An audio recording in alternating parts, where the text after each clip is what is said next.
Chapitres 24 à 27 Le jugement du monde et la restauration d'Israël. Versets 24.1 à 25.8 Le jugement universel et la gloire des fidèles. Après avoir, dans les chapitres qui précèdent, annoncé à Israël et aux principaux représentants des peuples du monde le jugement dont ils sont menacés, chacun en particulier, le prophète résume toutes ces menaces dans celle d'un jugement qui doit atteindre la terre entière. Ce sera la crise finale de l'histoire, à la suite de laquelle Israël et les élus d'entre les peuples seront introduits dans la gloire. Le morceau chapitre 24 à 27 a donc un caractère général, il ne décrit pas un nouveau jugement particulier à ajouter à ceux qui précèdent, il résume tout l'avenir en présentant, pour la consolation des croyants, le double tableau du jugement du monde et de la gloire supérieure à toute attente, qui sera le partage des élus. On trouve dans ces discours quelques traits empruntés à l'état présent d'Israël, dont l'auteur se sert pour dépeindre la grande crise qu'il annonce, mais aucune allusion historique n'est assez précise pour permettre de fixer la date de leur composition. Dans ces 4 chapitres sont décrites 3 scènes, qui ne sont point liées par un rapport de succession chronologique. Toutes les 3 renferment au fond les mêmes idées, mais présentées sous des aspects différents. La première scène présente le contraste entre le jugement qui anéantit la terre et la félicité des élus, Ésaïe 24.1 à 25.8. La seconde montre le salut, que célèbrent les rachetés, atteignant son point culminant, la résurrection des fidèles, Ésaïe 25.9 à 26.21. Dans la troisième, on voit le jugement s'étendre à toutes les puissances terrestres et aboutir au rassemblement final d'Israël, Ésaïe 27.1 à 13. Versets 24.1 à 25.8. Le jugement de Dieu frappe la terre, toute joie cesse, la ville bruyante est changée en désert, versets 1 à 12. Mais des élus survivent, dispersés aux extrémités de la terre, ils entonnent des chants d'allégresse, pendant que le prophète annonce avec émotion une nouvelle et dernière phase du jugement, la terre elle-même sera détruite et les puissances célestes et terrestres jugées, l'Éternel manifestera enfin sa gloire au milieu de son peuple, versets 13 à 23. Les rachetés célèbrent alors par un hymne la gloire du Dieu qui a brisé la puissance des méchants, Ésaïe 25.15, le prophète clôt ce premier tableau par la magnifique description du salut, sous l'image d'un banquet préparé par Dieu pour tous les peuples sur la montagne de Sion, Ésaïe 25.6-8. Cette description nous élève au-dessus de l'histoire et du temps, jusque dans le monde où la mort elle-même ne sera plus. Verset 1. Versets 1 à 12 La dévastation de la face de la terre. Dépeuplée, vidée. Comparez les mêmes expressions appliquées à la ruine de Ninive, Nahum 2.10. La terre. Plusieurs entendent par là le pays de Canaan. Mais au verset 4 le même mot est employé comme synonyme de monde et au verset 13 il est pris évidemment dans un sens universel. Nous croyons donc qu'il s'agit ici d'un jugement tout à fait général et non d'un événement propre à la Palestine. Bouleversera, proprement retournera, comme on retourne un vase pour le vider entièrement. Verset 2. Toutes les classes, sans exception, seront frappées. Comparez Ézéchiel 7.12, Osée 4.9. Ésaïe aime les énumérations de ce genre, Ésaïe 3.2-3, Ésaïe 2.12-16, etc. Verset 4. Après avoir annoncé, au futur, le jugement, le prophète en décrit les effets, au prétérit, comme s'il était déjà réalisé. Comparez la description de l'Égypte châtiée Ésaïe 19.5-10. Verset 5. Le châtiment qui frappe la terre a pour cause le péché de ses habitants, elle est solidaire de leurs crimes. Le prophète pense surtout aux 2 grands péchés d'Israël, le sang versé et l'idolâtrie. Comparez Ésaïe 26.21, Nombre 35.33, Psaume 106.38, Jérémie 3.9. Sous ses habitants, sous leurs pas. La terre est souillée par le fait qu'elle porte de tels hommes. Ils ont transgressé les lois, le commandement. Ces termes semblent ne pouvoir être rapportés qu'à Israël, le seul peuple auquel Dieu ait donné des lois positives. Nous croyons cependant que ce passage a une portée tout à fait générale. L'idée de loi donnée à l'humanité n'est pas étrangère à l'Ancien Testament, Genèse 9.17. La loi juive est comprise dans cette loi plus générale. Le pluriel Torot, les lois, assez rarement employé, est favorable à notre interprétation. L'alliance éternelle. Ce terme se lit pour la première fois à Genèse 9.16, où il est appliqué à l'alliance de Dieu avec Noé et toute la race humaine. C'est à ce passage fondamental qu'Ésaïe nous paraît faire allusion.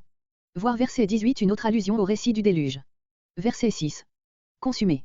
La colère de Dieu est un feu consumant, Exode 24.17, image fréquente chez Ésaïe, Ésaïe 5.24, Ésaïe 9.18, Ésaïe 10.17, Ésaïe 26.11, Ésaïe 30.27, Ésaïe 30.30 etc. Un petit nombre.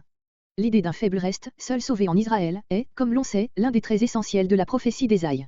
Elle est appliquée ici à l'humanité en général. Comparez Ésaïe 6.13, note. Verset 7. Comparez Ésaïe 5.11-12, Ésaïe 5.14. Il est surprenant que, dans la description du jugement universel, le prophète insiste, comme il le fait dans les versets 7 à 11, sur un trait aussi secondaire que la disparition du vin. Mais il faut remarquer que tout ce tableau du jugement est un développement de celui de la journée de l'Éternel annoncé par Joël. Dans cette description, bien connue des contemporains d'Ésaïe, le vin était mentionné à plusieurs reprises comme symbole naturel de la joie, Psaume 104.15. Comparez en particulier Joël 1.5, Joël 1.10-12 et voyez le même trait dans le tableau du jugement de Moab, chapitre 16. Tambourins, au son desquels on dansait. Verset 10. Ville de chaos. Le mot hébreu est très rare, il renferme une allusion à Genèse 1.2, passage où ils se rencontrent pour la première fois.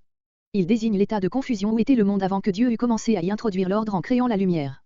Si on applique les versets 1 à 12 au jugement de la Palestine, il faut entendre par la ville Chaos Jérusalem, la ville éclairée de la révélation divine est devenue, par la violation des lois de Dieu, la cité de confusion. On pourrait comparer Ésaïe 32.12-14.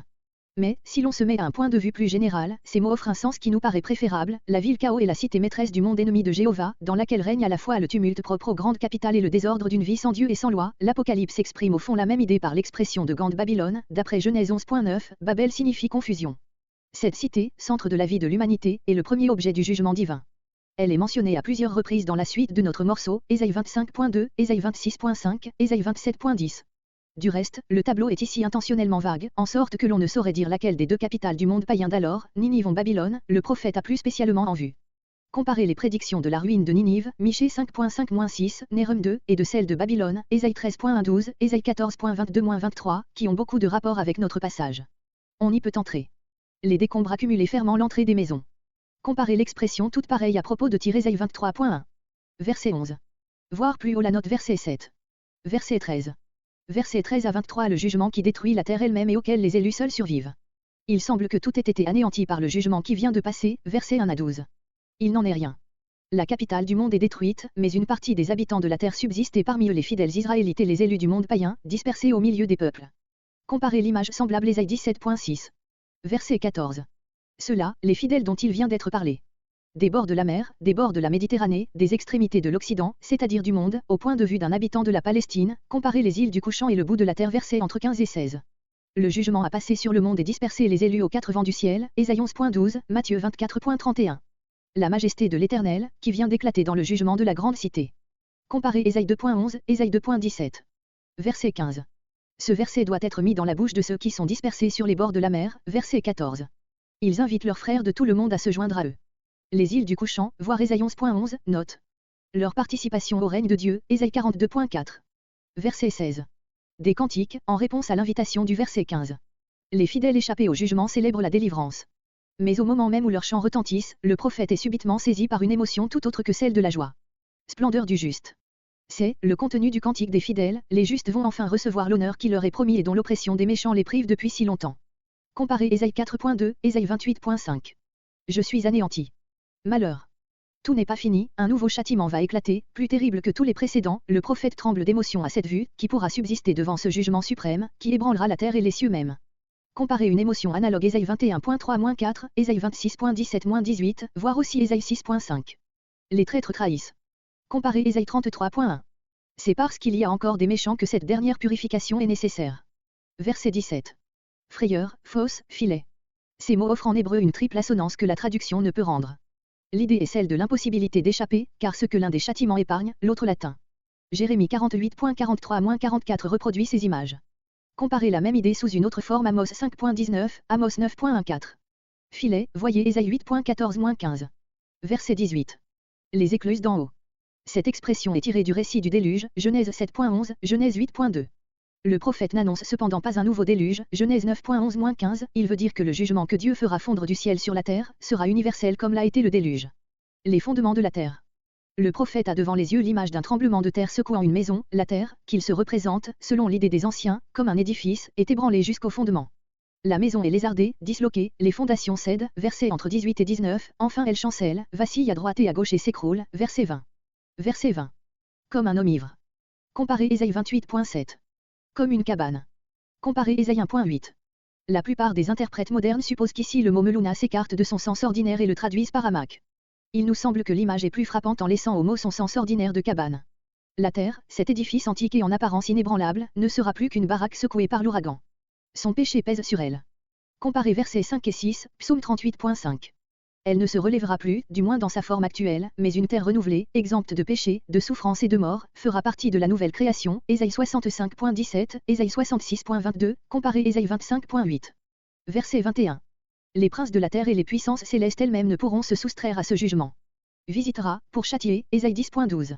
L'armée d'en haut, synonyme de l'armée des cieux, expression qui désigne tantôt les anges, 1 Roi 22.19, tantôt les astres, Deutéronome 4.19, Ésaïe 40.26, voire Ésaïe 1.9, note. Il s'agit ici des astres, que le paganisme identifiait avec les divinités qui étaient censées les habiter. Le fond de toutes les religions de l'Orient était l'adoration des astres.